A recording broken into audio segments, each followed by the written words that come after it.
Please listen carefully.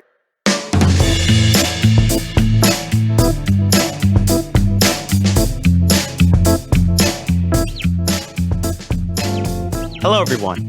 Welcome to the 18th episode of the Study Space podcast, a show dedicated to helping students like you earn better grades, navigate your college journey, and become lifelong learners.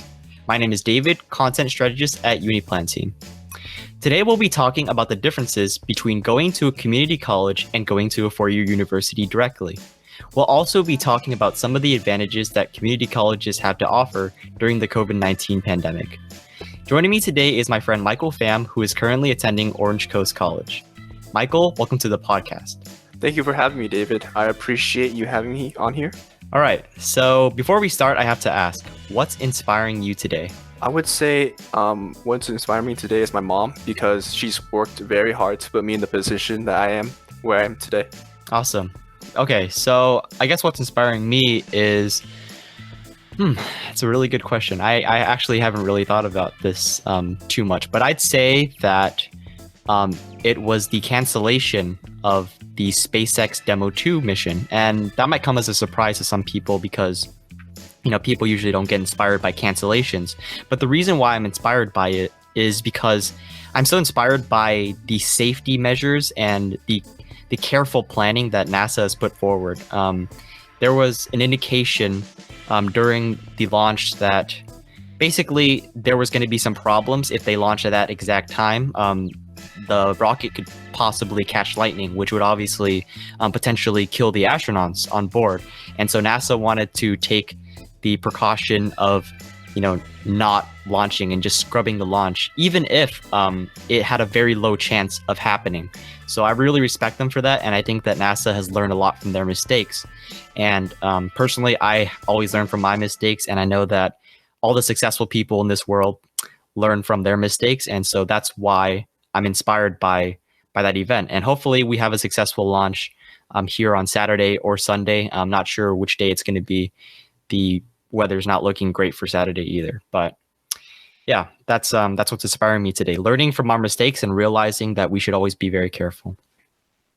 So obviously today's podcast is going to be about community college. And the reason why I selected you, Michael, is because you go to community college. And, we went to high school together. And, we all went through the same exact process that everybody took, which was, we had to apply to some four-year universities. And then if we didn't get into those, or if we didn't want to go into those, we basically go to community college or another path, perhaps a non-traditional path. So I have to ask you, why did you choose to go to a community college instead of a four-year university? I'm sure that you applied to some, and I'm sure that you got accepted to some. So why did you decide to go to community college instead of going directly to a four-year? Personally, I chose to go to community college over a four-year, even though I got accepted into some, was because I felt as if I could use community college as an opportunity, a second chance, some might say, to get better grades and have a better chance of getting into a university that I would have preferred to get into, because I felt as if my grades in high school did not reflect my best chances of success, if that makes sense.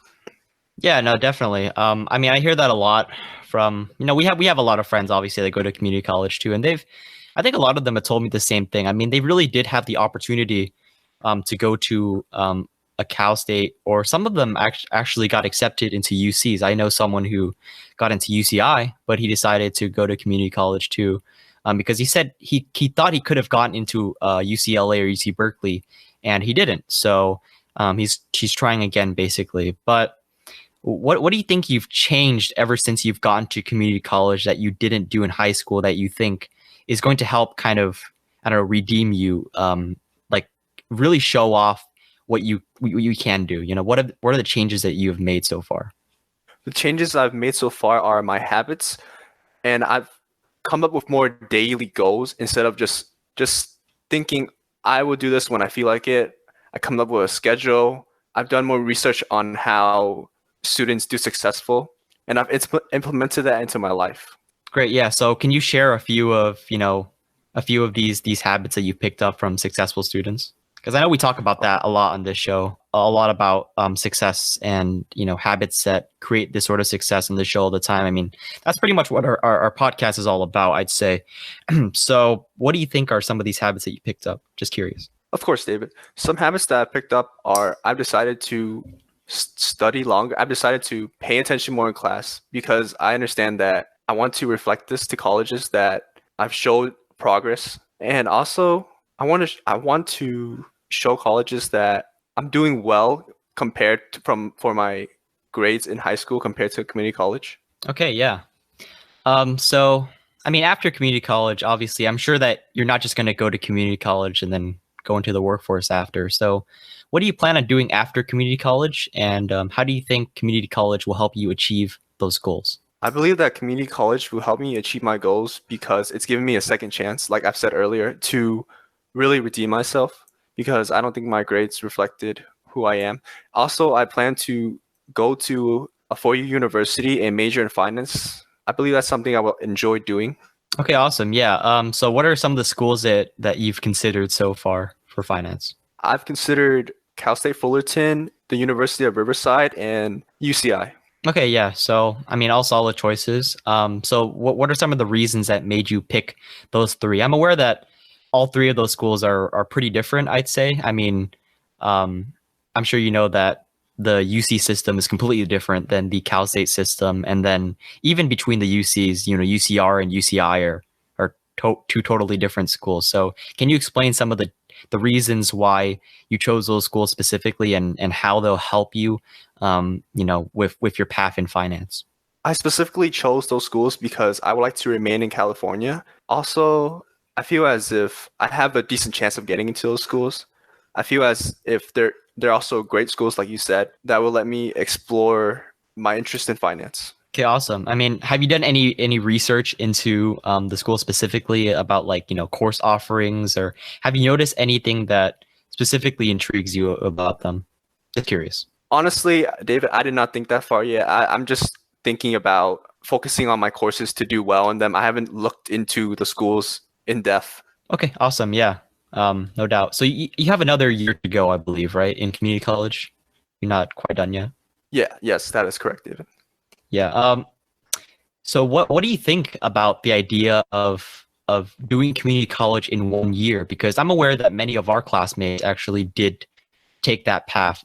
Did you know about that path, and why did you choose not to take it? Pretty much, that's what I'm asking. I actually did know about that path thanks to you, but I chose to not take that path because I wanted to just take more time and not feel and just enjoy my first year of college because I understand that I do respect those that take that path, but I think it's very grindy and it's very tough. So I decided it's not for me. I just wanted a more of slow start to get used to college, if that makes sense. Yeah, definitely. I mean, I can definitely respect that. It's really hard. Like, a lot of people throw around the whole 1 year plan. But for those who don't know what we're talking about, just to give a little context, there is a specific path that you can take. It involves dual enrolling in two community colleges at the same time, sometimes three, I believe. It depends on how fast you can do it. But basically, you complete 2 years of community college in a 1 year accelerated program. We have a few friends who have done this, and it's quite interesting because it's pretty much taking, I don't know how many credits it is. I want to say it's 30 credits a semester. Correct me if I'm wrong on that, but it's double the workload that you would traditionally take, and I think it's super super intense because you're not even just a full-time student anymore. You're like a full-time studier. You don't have time to do anything else. I mean, I know for me, like, I'm full-time enrolled in a university, but I have time to do clubs and extracurriculars, and I have time to myself and stuff like that. But man, 30 credit hours is a lot. How many are you taking right now? Currently, right now, I was taking 15 in the Okay. fall and spring. Yeah, so I mean, I think that's pretty traditional, right? Like 15 units is like normal, and then 30 is double. So yeah, I mean, I have the absolute utmost respect for people who do take that 1 year route, but it's not for everybody. But it is an option. It is an option. So moving on to like a comparison between community college and traditional university. What do you think is unique to community college that you can't find at a traditional university? I find that the class size between community college and university is very big difference actually. I feel as if community college offers smaller classes like in high school, while I don't know, since I'm not in a four-year university, I can't speak on that. But from what I've seen or heard, I've heard that they have really big lecture halls, so it's not very personal or intimate. Like you have to go out of your way to get to know the professor. But for me, I can just speak to them.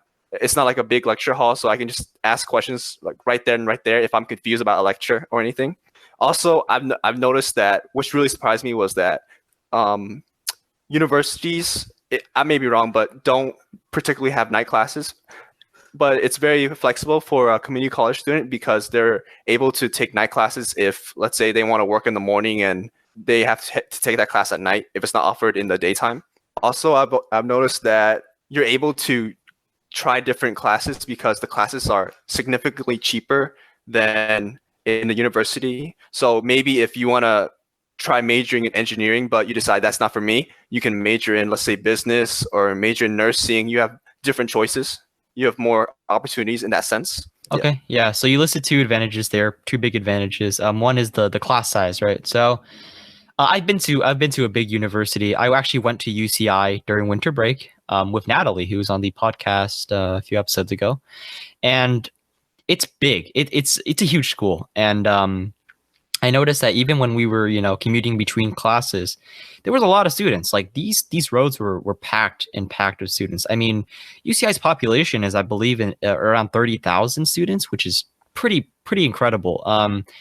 Coming from a smaller private university myself, which is around 6,000 students, which is a fifth of the size of UCI, it was pretty incredible just to see how many students there were, and the lecture hall was ginormous. I mean, the professor wasn't even lecturing. It was everything was pre-recorded. So he had slides ready, he had videos ready, he was reading off of scripts. So it felt like it could have almost been done in an online format and we would have gotten the same experience. Now, I actually don't know how it was learning wise because it was a biology class and I've never even taken biology before, at least in college. So I have no idea like how good his teaching was or how effective it was. But I will say that a lot of people were complaining afterwards and they were joking at how the class wasn't even a real class. And that's just the reality of what happens at a lot of bigger public universities. And you pointed out something really good, which is that community colleges have smaller class sizes. So it becomes much better for learning. And I think part of the reason why that is because community college, correct me if I'm wrong here, but I'm pretty certain that community colleges its primary purpose is for education. Whereas at a UC or a research university like Johns Hopkins, the primary purpose is research, and the professors want to write books, they want to publish papers, they want to go into a lab and work on that sort of stuff like academia. They're not necessarily as interested in teaching, and I think that's a big advantage that you guys have. Definitely, I think that it makes for a more valuable and more kind of focused education because the professors actually cares about you, right? Like that's their job. Their job is to teach you, to care about you. Whereas at another university, traditional university, that's not the case at all. I'm not sure how it is at Cal States. I'm aware that some of them do research, but I'm not sure if they have primarily teaching responsibilities. So we'll have to look at that. But the second thing you pointed out, right, did you say it was specialized classes or did you say? Oh, right. Sorry. The second thing I pointed out was that you're able to try different majors if you don't like one because the Right. classes are cheaper. Yeah. So I would say that's one big advantage. Yeah, no, I think that's two advantages combined into one even. One is price. Yeah, I mean, Mhm. community college is objectively cheaper, way cheaper than any university will ever be. I don't pay because I get scholarships and grants and whatnot, but the tuition cost for Hopkins is, I believe, 75,000 a year, something like that. Hmm. It's pretty incredible. And at community colleges, do you know exactly how expensive community college courses are? Actually, this is one advantage at my college because they basically you get the school pays for your whole first year. Oh, okay. Yeah, Wow, that's yeah. incredible. So let's say you take 30 units. I don't remember the exact price, but I believe it was like $700 for 15 units, if I'm not wrong. Whoa. But Really? yeah, Whoa, that's yeah, dude, that is cheap. Wow, that's incredible. 700, man. yeah. Even if it was 7,000, that'd still be way lower than man. I mean, yeah, we pay. I mean, the thing about Hopkins is, or just other schools in general, is you don't have a credit cap, so you can take as many credits as you want. Everybody pays the same flat rate, which is Mm, 35. I think it's 35,000 a semester, if I'm not mistaken. But yeah, it's pretty high. And wow, that's yeah, 30 something thousand versus 700. I have to reconsider my financial decisions, but I'm not paying most of that upfront right, because I have financial aid and stuff like that. But yeah, I know for people who don't want to have their wallet damaged, that's definitely a big advantage of community college. Going there for 2 years to save on 2 years of education, basically. That you get the same education, I'm guessing, at a community college as compared to a UC, at least when it comes to general education courses, right. if I'm not Yes, mistaken. Yeah, that's why the credits are able to transfer over because they're the right. same they're You're the right. same content. Yeah, just a different environment, but that's something really interesting. And the thing you mentioned also was flexibility with your courses. You're able to take whatever you want. I think that's also really good. Yeah, it's a really good point. I mean, I know it's super hard to transition majors at certain universities. I'm not sure how it is at UCI because Natalie told me she's changed majors about like 4 or 5 times now with Hmm. no problems. She just Hmm. basically add a form. At Hopkins, it's super easy. I know that for sure. We're very flexible with that. Right. But I know at certain universities, I want to say it's UT Austin is the one that does not let you change majors. Hmm. They're absolutely 100%. You're locked in as soon as you're in. It's incredibly difficult. So yeah, that's something that's really interesting to consider. I mean, the flexibility of your courses, and you mentioned things like nursing and business and stuff like that. So Right. yeah, if someone's undecided, I think that's a good path, I would say. Would you agree? I would definitely agree. I would think if anything, you could just maybe it's a risk, but I think it's worth it because I think if let's say you don't know what you want to do and then you just take cheaper courses at community college, you still be able to transfer to the school that you want to go to. You just have to do well. So I believe it's actually worth the risk of taking that. Yeah, for sure. So now we're gonna move on to the flip side, right? Because we talked about what is unique at community college that you can't find at a traditional Mhm. university. So the flip side is, what are you lacking in community college that you think you would normally be able to find at a normal university? Right. Of course, there's always the argument for community college because it's cheaper, right? But here's also the downside because it's cheaper. We don't have the same facilities as you. We're not given the same opportunities at a 4-year university. We're lacking the college life, if that makes sense. Also, the opportunities that are given to you. I would say personally, I would say a day in my life of going to community college is I just basically go to class and I go home. There's not any like college life, like extracurriculars on a big thing. Like I would say people in their free time they do work or go out with their friends. It's not like you're just gonna spend time on your campus because there's nothing really to do, if that makes sense. Yeah, no, that definitely makes sense. That's actually that's something that I don't even think is exclusive to community college. I think it happens if you're a commuter in general. But I think the difference is that the commuters have the option. They just choose not to do it. It's very inconvenient for them, whereas you guys don't have it at all, right? Mhm. Yeah, right. Yeah, yeah. I mean, obviously, I think it's a disadvantage for both types of students. I mean, I would hate to be a commuter and not be able to experience opportunities. I mean, you feel like you're missing out, right? Whereas Right. at a community college, you wouldn't necessarily be missing out at all because no one has access to that. So I think that makes you feel a little better. But yeah, no, it's interesting. Um, what are some other things that you think you're lacking, in terms of resources and opportunities? I think as you told me before, David, like you got into rocketry. We don't have Yeah. any like opportunities like that to Mm, try I guess hands on, if that makes sense. I'm not sure yeah. about the other clubs. I would say really it comes down to experience Yeah, for because sure. I've noticed that not no you don't really get a internship really from my knowledge or from my friends that I've seen or my peers from going Yeah. to community college.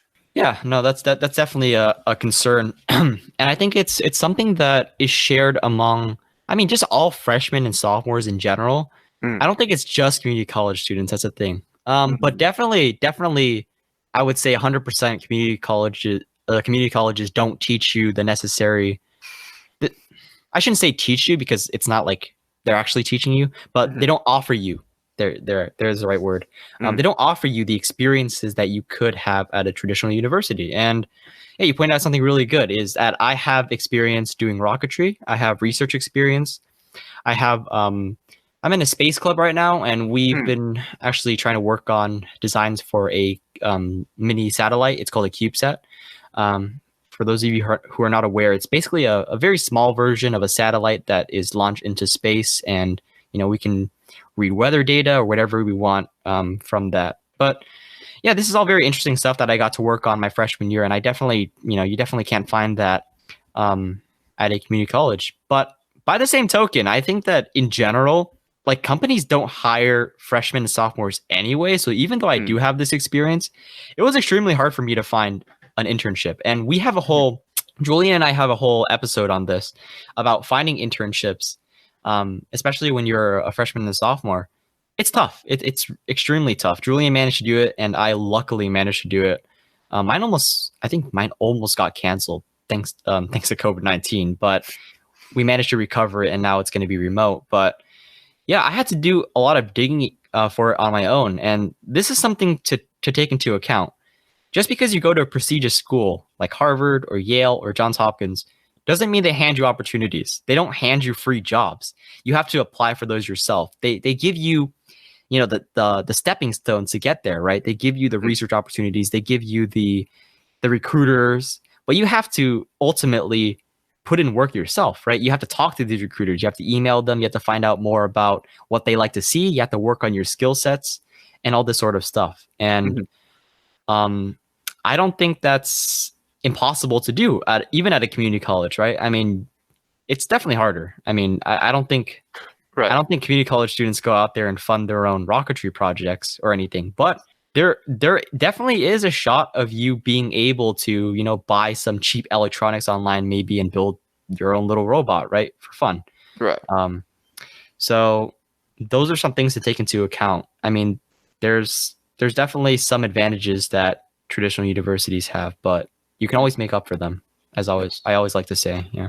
So moving on, let's talk about the classes, right? So we've talked a lot about the opportunities that community college has to offer, but Mhm, how hard are your community college classes compared to your high school courses? I kind of want to get a feel for, mm, like how many magnitudes more difficult is it? Like two times harder or three times harder? Or is it easier or is it about the same level? Like how right. would you compare the two? This might be interesting for you to hear, or surprising, I mean, because I would say if I had to compare, let's say why not trigonometry in high school to trigonometry in college, I would say it's actually about the same actually. Oh, Because interesting. Okay. yes, Yeah. yeah.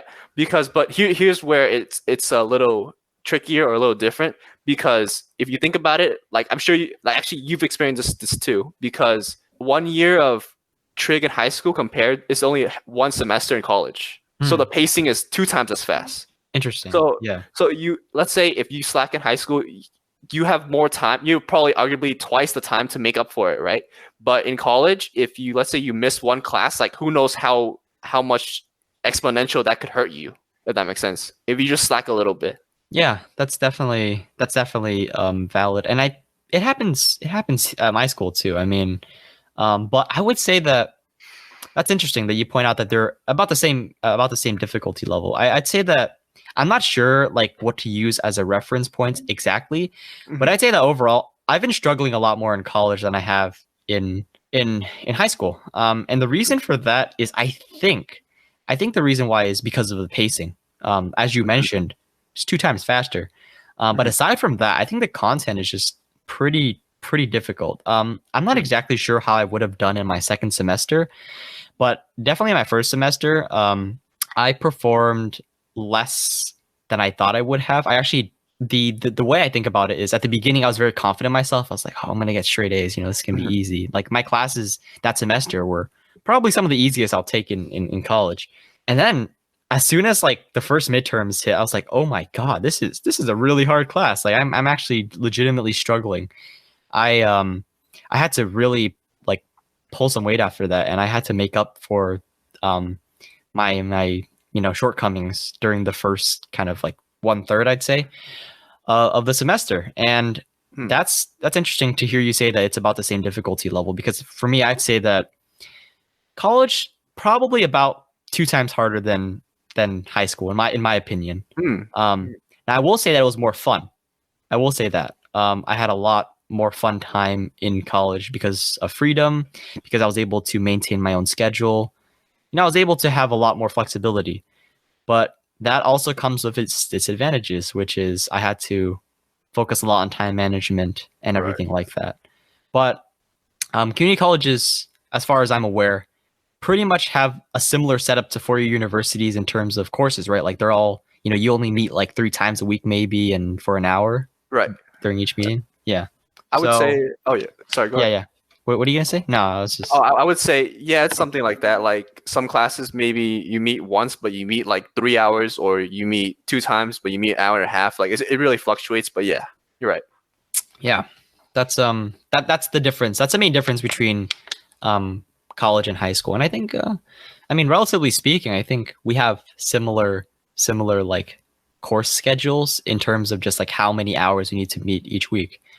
I know that um, we've had UC student talk on this podcast before, and she pointed out that the quarter system is super fast. So Mm, that's more of an interesting, yeah, that's more of an interesting comparison to high school, right? Because then you're not even going 2 times as fast; you're going 3 times as fast. So that's I wouldn't want to do that, to be honest with you, but yeah, right. community college semester system, right? So it's a lot more manageable. Yeah, so moving on. So now that we're done with the general gist of, how community college is, what it has to offer, what the courses are like, I'd like to move into a specific time frame question, like Mhm. specific to this period of time, which is pretty historic, I'd say. How has COVID-19 impacted your education? And would you say that your ability to learn is impaired, or has it remained the same?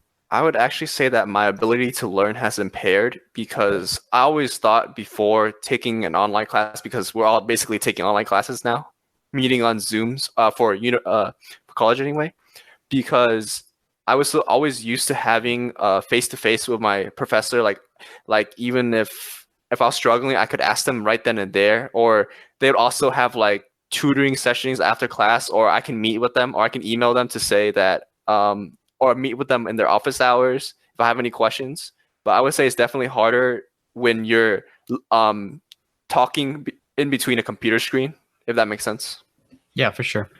Yeah, I mean, I have the same experience. I mean, we have the same experience in that all of our classes have moved. Do you guys use Zoom? Or Yeah, yes, we do actually. Yes. yeah, so I mean, we've all experienced it. We've moved to Zoom. People have made fun of it and called it Zoom University. And that's I mean, it's sort of been a great equalizer, I'd say. Like I no longer have access to the facilities that I used to have. Everything is online now, Right. so you and I are kind of, I'd say, on the same playing field, like in terms Yeah. of classes at least. Yeah, right. I mean, Yeah. That and is you true. guys use like online stuff to submit homework too, right? As far Right. as I'm aware. Right. Like for my math class, for example, we use a third party website called Alex, where basically before we would go into class and we would do lectures, but we have like online homework.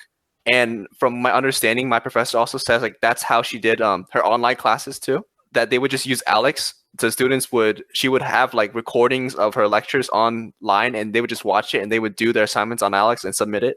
I'm I'm pretty sure that's how it worked for her. Yeah, so we have something similar. I mean, we use something called Blackboard, which a lot of universities use, and that's basically what we've been using to submit the entire semester. Actually, that's the thing. Like, I don't know about you, but I've actually submitted all my assignments besides my English assignments online, not in person. So for all my electrical engineering courses, my labs, my physics classes, everything, I've basically scanned my homework and I turned it in as a PDF. I don't know if you guys have done that. Have you?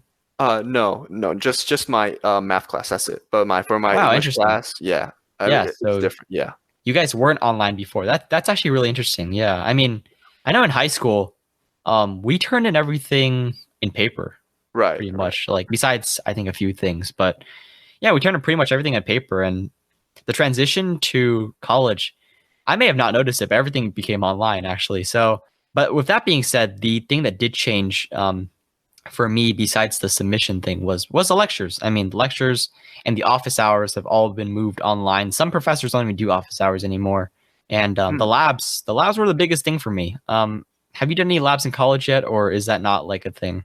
Honestly, I haven't done any labs, but I'm sure that's with science courses. Like I'm Mm. sure like they like if you took a biology class, you had to Oh, take a lab right. with that, if that makes sense. Yeah. Right. Yeah, you're a finance major, right? So you don't need to take Yes. those classes. Okay. Yeah, that's interesting. Yeah. But that is an obstacle that I have to go through. I mean, but for the most part, I actually didn't have too much of a big transition. It's just the learning is in the environment is different, but Hmm. the methods of submission and everything are pretty much the same for me. So do you think that there are any advantages that community college has during the COVID-19 pandemic that schools like mine don't have? Actually, I would argue not really, because I think, Okay. like you said, we're all using Zoom. We're on the same playing field. Yeah. Although maybe like what I told you earlier about my math class using Alex, that we just basically just switch. We were basically almost doing half of our stuff online, but now we're just doing it all online. Like she's recording her lectures. My professor's recording her lectures already, and we're just watching it and doing Alex. If that makes sense. Yeah. So, before I ask my final question, this is going to be the second to last question. I want to ask, what sort of like give us a daily rundown of what your schedule actually looks like. Like, how much free time do you have every day? What do you do when you're not, at school? Do you like relax, unwind? Do you study a lot? Like, how many hours do you study? Like, give us a little bit of an insight into like a daily life of a community college student. Right, of course. I would say so my classes start at 9, so I would get up at 8 and I would brush my teeth, just do basic morning routines to just get ready to go to school. Then I would drive at let's say 8:30. I would get there at 8:45. I would have class from let's say 9 to 11. That was my math class. And then I would get lunch and then my I would just relax for that time, like be on my phone at school and I would just relax into. I have my English class at like 12, 12 to 2. I would get home and then I would do homework, homework for those classes, math and English, and then I Mhm. would just play games or relax, chill into the next day, and just basically rinse and repeat, if that makes sense. Interesting. Yeah. I mean, I'd say we actually have pretty similar schedules. I'm not gonna lie. Like, there's not a huge difference between our schedules. I mean, I wake Mhm. up. I have classes a little later than you. I think I have it at 10. Well, that was actually no, that was last semester. Last semester I had it at 10. But this Mm. semester I got lucky. I managed to pull 11 a.m. classes, so super lucky with Wow. that one. Yeah, I go to school real late. But yeah, I mean, last semester I did 10, and then I pretty much had class until like 3, and then that was it. And then I basically from there I just had like a few meetings at night for my class, not my classes, my clubs, I should say. And some of them had workshop hours where you worked on designs and stuff like that. And then I did a lot of studying late night. Actually, that was the time that I found best for my studying. Personally, Mm. I allotted just like big 4-hour chunks to doing homework. So yeah, but I'd say overall, I mean, our schedules don't look too different. And this is Right. an important realization to make. Community college is not that different from a normal university, at least in Mm. terms of education. The difference is that I have certain things that I do outside of class Mhm. that the university offers, like research, like rocketry, like design, stuff like that, that is not offered at community college. But that's pretty much the big distinction. And I also don't have to commute, which is I'd say that is that a big time waster for you? I know for a lot of people they complain about it all day, but has it been a big time waster for you? Honestly, David, no, it's not been a big time waster because I would say my college is about 10 minutes away, so it's not too bad of a commute. But I understand it depends on where you live. Yeah, yeah, That for that sure. really affects your commute. Yeah. Yeah, for sure. No, that's definitely interesting. I mean, yeah, I couldn't imagine commuting because the thing is like whenever I have little gaps in my schedule, I can just go back to my dorm and take a nap, or I can go back to my dorm and play video games. I don't play video games personally, but I usually go there, take a nap or eat, or maybe do a little quick studying or something like that. But Mhm. yeah, it's nice to have that, and I think it's definitely a luxury that comes with living on campus. That's for Right. sure. But I will say this. Um, this is definitely an advantage that you guys have. I don't think you mentioned this that Hmm. over traditional universities, at least traditional universities where you're not commuting and where you're living on campus, is that you get to see your family every day. Actually, Um, yeah, fair point. That is fair. yeah, I mean, you talked about how you're inspired by your mom, Hmm. and Yeah. I mean, I'd say that I'm pretty inspired by my parents too. I mean, we both have similar backgrounds. We're both immigrant families, and they basically sacrificed a large portion of their lives in order to find better lives for us. And Yes. not being able to see them is a little hard sometimes, I have to say. I mean, I got pretty homesick at the beginning of the first semester. Over time, I got over it because I realized, like, in the end, I'm still able to call them. Internet is a luxury. Um, Yes. and also, I realized that the reason why I'm going to college in the first place, a large reason why I'd say, is because I want to support the people I love, my family, eventually, my wife, my kids, whatever. And that made me miss home a little less, and it made me realize, like, okay, it's still there. It's not going to be gone Right. when I'm away, hopefully, and I still get to visit. But yeah, you get to visit every day, so that's that's definitely an advantage. Yeah, Well, I would say I would argue this, David. Like, even though I get to see my mom every day, it's not actually visiting, but you got to experience like what being independent is like, that's what true. Yes. living on your own, like having the choice of doing what you want, like sleeping whenever you want or going wherever you want, if that makes sense. Yeah, and that definitely teaches you a lot. That teaches you a lot of discipline. It teaches you a lot about time management because you're forced into a certain schedule. You're kind of like self-regulated, right? I mean, if Hmm. you don't do it, you're gonna fail. So you have to do it, and you have to do it independently without anyone pushing you. So yeah, I agree with you. That's definitely something that I've learned, and that's definitely an advantage for me. Um, and it's just about choices, right? It's just about choices between whether or not you want to be able to see your family, or whether or not you want to be independent. It's all these choices that we make that determine what we learn from college, because I'd say different people learn different things, right? I mean, Hmm. um, there's a huge gap in, say, connections, right? We talk about this all the time, Right. Michael and Definitely. I, about connections, and that's a definitely advantage of going to a prestigious university, or even a UC. I'd say, like, yeah, I'm sure UCs have plenty of bright students, and this is not to offend community college or say that community college students are dumb. I mean, I hear that all the time. I'm sure they're just as bright, but there's definitely something unique that attracts great, like, excellent students to certain universities like Harvard, like Yale, like Stanford.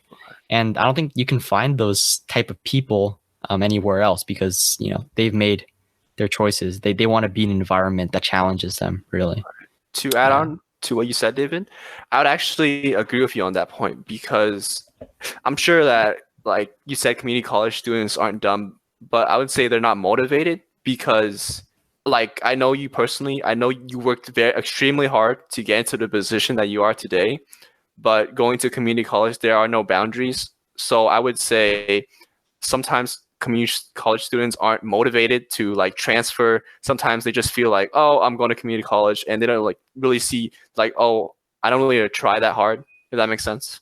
yeah, yeah, exactly. I mean, I think you hit the nail on the head. I mean, that's pretty much what it is. It's just it's just a difference in motivation. Right. It's not a difference in ability. It's not a difference in skill. I'd say it's just a difference in motivation, and motivation makes a Environment. Yeah. huge, yeah, motivation, environment make a huge difference in Hmm. the long run. And that's why people choose to go to these universities.